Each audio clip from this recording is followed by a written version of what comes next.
Hello friends, అందరికీ నమస్తే. నేను మీ నాగరాజు పోలేగా మాట్లాడుతున్నా. అయితే ఇక అక్కినేని నాగార్జున కొడుకు అయినటువంటి అక్కినేని నాగ చైతన్య మరియు శోభిత ధూళిపాల పెళ్లి ఘనంగా జరిగిన విషయం అందరికీ తెలిసిందే.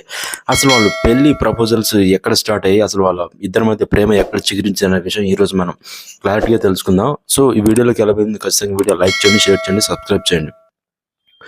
ఇక అక్కినేని నాగ చైతన్య హీరోయిన్ శోభిత ధూళిపాల వివాహం రీసెంట్ గా జరిగిన విషయం అందరికీ తెలిసింది. అయితే వీళ్ళిద్దరి మధ్య ప్రేమ ఎప్పుడు పుట్టింది అండ్ ఎలా మొదలైంది, నాగ చైతన్యకు శోభితతో నచ్చిన విషయం అసలు ఏంటి అనే ప్రశ్నలు మాత్రం ఎప్పటికీ సస్పెన్స్ గానే ఉండిపోయాయి అనమాట. అయితే తాజాగా జరిగిన ఒక ఇంటర్వ్యూలో నూతన వధువులు నాగ చైతన్య శోభిత ధూళిపాల తమ రిలేషన్ గురించి ఒక ఇంట్రెస్టింగ్ టాపిక్ కూడా చెప్పారనమాట. ఇక అసలు విషయానికి వస్తే శోభిత 2018లో మొట్టమొదటిసారిగా నాగార్జున ఇంటికి వెళ్ళినట్టు తాజాగా ఆమె ఇంటర్వ్యూలో చెప్పుకొచ్చారు. అయితే చైతుతో స్నేహం మాత్రం 2022 ఏప్రిల్ తర్వాత మొదలైంది అని ఆమె వెల్లడించారు. ఇక శోభిత మాట్లాడుతూ, నాకు ఫుడ్ అంటే ఎంత ఇష్టం, నేను